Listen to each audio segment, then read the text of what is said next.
ধুবুৰীত মুখ্যমন্ত্ৰী হিমন্ত বিশ্ব শৰ্মাই নিৰ্বাচনী প্ৰচাৰ চলাব। কেইদিনমান আগতে মুখ্যমন্ত্ৰী হিমন্ত বিশ্ব শৰ্মাই কৈছিলে যে মই ধুবুৰীত নাযাওঁ, ধুবুৰী সিটটো মই এৰি দিছোঁ। কিন্তু সেইগৰাকী মুখ্যমন্ত্ৰী হিমন্ত বিশ্ব শৰ্মাই কৈছে যে মই ধুবুৰীত নিৰ্বাচনী প্ৰচাৰ চলাম। এতিয়া ঠিক আছে, প্ৰচাৰ চলাব। এতিয়া প্ৰচাৰটো কাৰ কাৰণে চলাব? জাভেদ ইছলামৰ কাৰণে চলাব নে বদৰুদ্দিন আজমলৰ কাৰণে চলাব? কাৰণ দুইগৰাকী প্ৰাৰ্থীকে যিটো জয়ী কৰাব লাগে, এতিয়া যদি দুইগৰাকীয়ে যদি বেয়াকৈ হাৰি যায় তো লাজৰ কথা নহ'ব জানো? কাৰণ এজন নহয়, দুগৰাকী প্ৰাৰ্থী যে তাত দিয়া হৈছে, ইফালে বদৰুদ্দিন আজমল, আনফালে আকৌ জাভেদ ইছলাম। এতিয়া প্ৰচাৰটো কাৰ কাৰণে চলাব, গালি এতিয়া কাক পাৰিব, সেইটো আপোনালোকে জানিব, ধুবুৰীবাসীয়ে জানিব। যিসকল ধুবুৰীবাসীৰ পৰা চাই আছে ভিডিঅ'টো, তেওঁলোকে কমেণ্টত লিখিব যে মুখ্যমন্ত্ৰী হিমন্ত বিশ্ব শৰ্মা ধুবুৰীত যাব লাগে নে নালাগে। যিগৰাকী মুখ্যমন্ত্ৰী হিমন্ত বিশ্ব শৰ্মাই কৈছিলে যে ধুবুৰীখন বাংলাদেশ বুলি, যে মিয়াৰ ভোট নালাগে বুলিও ইতিমধ্যে কৈ থৈছিলে, যে ধুবুৰীত যোৱা মানে বাংলাদেশ যেন অনুভৱ হয় বুলি কৈছিলে। আজি অখিল গগৈ ডাঙৰীয়াই কৈছে যে বদৰুদ্দিন আজমলটো আগতে টিভিত ওলাই আছিলে, এতিয়া টিভিত হয়তো নোলাব পাৰে বুলি কৈছে, যে বদৰুদ্দিন আজমলক আৰু দেখিবলৈ আপোনালোকে নাপাব। এতিয়া পাই নাপায়, এতিয়া ধুবুৰীবাসীয়ে জানিব। ধুবুৰীবাসীয়ে জিকালে দেখিব আৰু টিভিত ওলাব, যদি নিজে কাই নোলায় আৰু। এখন গণসমাৱেশত যোগদান কৰিলোঁ। ৰাতিপুৱা 11 বজাৰ পৰা ৰাতি 9:30 বজালৈকে মুঠতে 5খন গণসভাত অংশগ্ৰহণ কৰিলোঁ। একোখন সভাত 20,000-ৰ পৰা 10,000লৈকে মানুহ হৈছে। আৰু প্ৰত্যেকখন সভাতে ৰাইজে সংকল্প লৈছে যে এইবাৰ আমি সাম্প্ৰদায়িক বিজেপি আৰু সাম্প্ৰদায়িক AIDF-ক আমি বিদায় দিম, আৰু ভাৰতবৰ্ষৰ সংবিধান ৰক্ষা কৰিবৰ কাৰণে, ভাৰতবৰ্ষৰ গণতান্ত্ৰিক ব্যৱস্থাটো সুৰক্ষিত কৰিবৰ কাৰণে এইবাৰ ইণ্ডিয়া মৰ্চাক ভোট দিম বুলি সকলো ৰাইজে এইবাৰ শপত গ্ৰহণ কৰিছে। ধুবুৰী লোকসভা সমষ্টিত আপোনালোকে সকলোৱে দেখিছে যে ৰাইজে এইবাৰ হাতৰ চিনত ভোট দিবৰ কাৰণে, ৰকিবুল হুছেইন ডাঙৰীয়াক ভোট দিবৰ কাৰণে সিদ্ধান্ত লৈছে। আৰু সেইকাৰণে বদৰুদ্দিন আজমলক ভোটদান নকৰোঁ বুলি কোৱাৰ কাৰণেই বদৰুদ্দিন আজমল একদম উন্মাদ প্ৰায় হৈ পৰিছে। সেইকাৰণে তেওঁ মঞ্চৰ ওপৰতে মানুহক আক্ৰমণ কৰিছে, মঞ্চৰ ওপৰতে তেওঁ নিজৰ দলৰ কৰ্মীকে আক্ৰমণ কৰিছে, আৰু অখিল গগৈক মৰিব লাগে বুলি হাও দিছে। অখিল গগৈ মৰিব লাগে বুলি হাও দিছে। মোৰ চমু প্ৰতিক্ৰিয়াটো হ'ল যে কোনো সগুণৰ হাওত বুঢ়া গৰু নমৰে।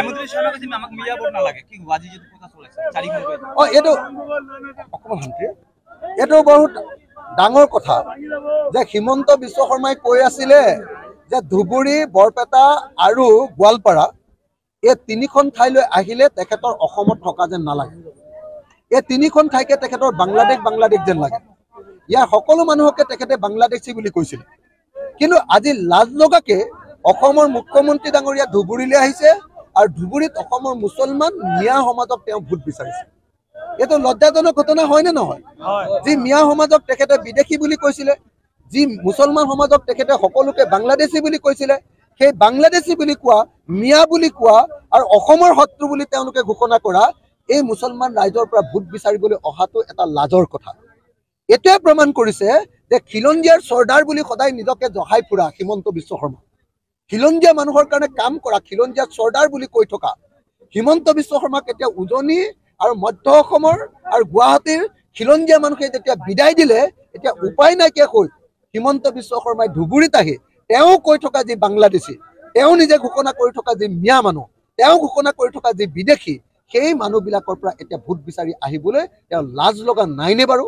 গতিকে মই ভাবোঁ যে মুখ্যমন্ত্ৰী হিমন্ত বিশ্ব শৰ্মাৰ যদি সামান্যতম লাজ আছে, চৰম আছে, তেতিয়াহ'লে তেখেতে ধুবুৰীত ভোট বিচাৰিবলৈ আহিব নালাগে। ধুবুৰীটো তেখেতে ৱাক অভাৰ দি দিব লাগে, কাৰণ তেখেতে ইয়াতে বাংলাদেশী, মিয়া, বিদেশী থাকে বুলি তেখেতে সদায় কৈ আহিছে। গতিকে অসমৰ মুখ্যমন্ত্ৰীক মই সেইকাৰণে আহ্বান জনাইছোঁ, যদি আপোনাৰ সঁচাকৈ সৎ সাহস আছে, যদিহে আপুনি সঁচাকৈ খিলঞ্জীয়াৰ চৰ্দাৰ বুলি নিজকে ভাবে, যদিহে আপোনাক বাংলাদেশী, বিদেশী, মিয়াৰ ভোট নালাগে বুলি আপুনি যে কৈ থাকে, সেই কথাটো যদি সঁচাকৈ কৈছে, তেতিয়াহ'লে আপুনি ধুবুৰী, বৰপেটা, গোৱালপাৰা, য'ত আপুনি কৈছিলে যে ইয়াত অসমীয়া মানুহ নাথাকে, এই অঞ্চলত ভোট বিচাৰি নাহিব। আপুনি লাজ পাব লাগে ইয়াত ভোট বিচাৰি।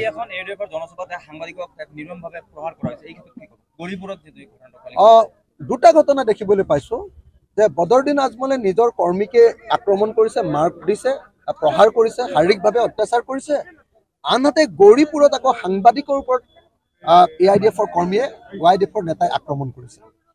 তাৰমানে তেওঁলোকে বুজি উঠিছে যে AIDF-ৰ যি বিশাল সাম্প্ৰদায়িক যি কমিউনেল যিটো তেওঁলোকৰ জমিদাৰী আছিলে, সেই জমিদাৰী ভাগি গ'ল।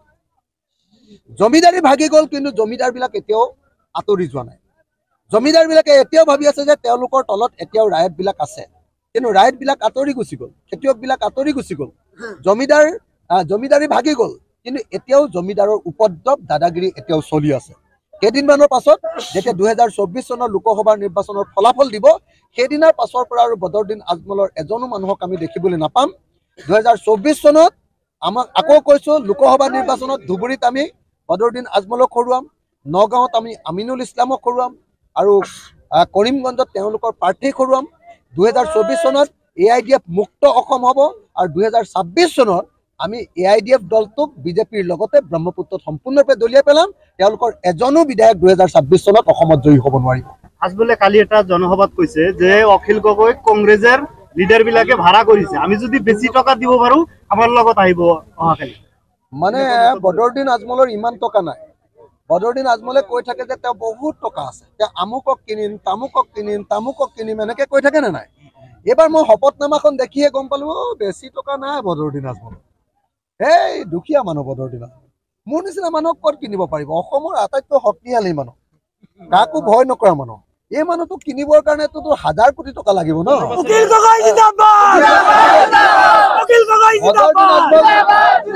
বদৰুদ্দিন আজমল ডাঙৰীয়া ইমান ধনী মানুহ নহয় যে অখিল গগৈ কিনিব পাৰিব। বদৰুদ্দিন আজমলৰ নিচিনা 1000জন বদৰুদ্দিন আজমলেও অখিল গগৈ কিনিব নোৱাৰে। গতিকে কেতিয়াও বদৰুদ্দিন আজমল পাৰ্টিৰ হৈ সেইকাৰণে মই ভোট নিবিচাৰোঁ। 2021তো বিচৰা নাছিলোঁ, 2021কো তেওঁলোকক সাম্প্ৰদায়িক বুলি কৈছোঁ, 2024তো কৈছোঁ, আৰু 2026ত সাম্প্ৰদায়িক বুলি কৈ তেওঁলোকক অসমৰ পৰা বিদায় দি দিম। আমিতো অতি স্পষ্ট ভাষাৰে কৈলোঁ, অলপ আগতে নিশ্চয় শুনিলে, যে যদি এইবাৰ আমি জয়ী হওঁ আৰু 2026 চনত যদি আমি অসম চৰকাৰ গঠন কৰিব পাৰোঁ, তেতিয়াহ'লে অসমৰ সকলো ভাৰতীয় মানুহকে মাটিৰ অধিকাৰ দিয়া হ'ব। তাতকৈ আৰু ডাঙৰ কিবা প্ৰতিশ্ৰুতি লাগে নেকি? আপোনালোকে কওক, হয় নে নহয়? মাটিৰ অধিকাৰ দিম বুলি কৈছোঁ। তো গতিকে আমি প্ৰত্যেকটো ক্ষেত্ৰতে উন্নয়নৰ ইছ্যুবিলাক কৈছোঁ, আৰু তেওঁলোকে কেৱল সাম্প্ৰদায়িক ৰাজনীতি কৰিছে। মানে বিজেপিয়ে এখন ভুৱা অৰুণোদয় প্ৰপত্ৰ উলিয়াইছে।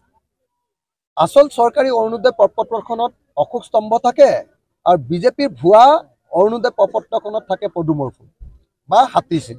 এইটো 2 নম্বৰী প্ৰপত্ৰ।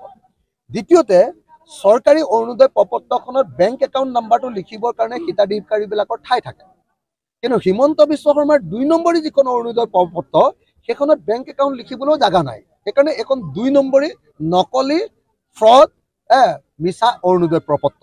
গতিকে এইখন মিছা। আৰু মই অসমৰ মহিলাসকলক কৈ দিওঁ যে আমি 126জন MLA বিধানসভাত সিদ্ধান্ত লৈছোঁ যে অহা অক্টোবৰ মাহৰ পৰা সকলো মহিলাকে যাৰ ৰেচন কাৰ্ড আছে সকলোৱে অৰুণোদয় পাবই। গতিকে তাৰ কাৰণে বিজেপি কৰাৰ কোনো প্ৰয়োজন নাই, বিজেপিৰ 2 নম্বৰী ফৰ্মখন ফিল আপ কৰাৰ দৰকাৰ নাই। আচলতে উজনি অসমত যেতিয়া উজনি অসমৰ খিলঞ্জীয়া মানুহবিলাকে গৌৰৱ গগৈক জিকাবলৈ সিদ্ধান্ত ল'লে যোৰহাটত, ডিব্ৰুগড়ত লুৰিণজ্যোতি গগৈক জিকাবলৈ সিদ্ধান্ত ল'লে, তেতিয়া হিমন্ত বিশ্ব শৰ্মাই ভয় খায় হঠাতে তেওঁ এনেকুৱা ভুৱা অৰুণোদয় প্ৰপত্ৰ উলিয়াই মহিলাসকলক ব্লেকমেইলিং কৰিবৰ কাৰণে চেষ্টা কৰিছে।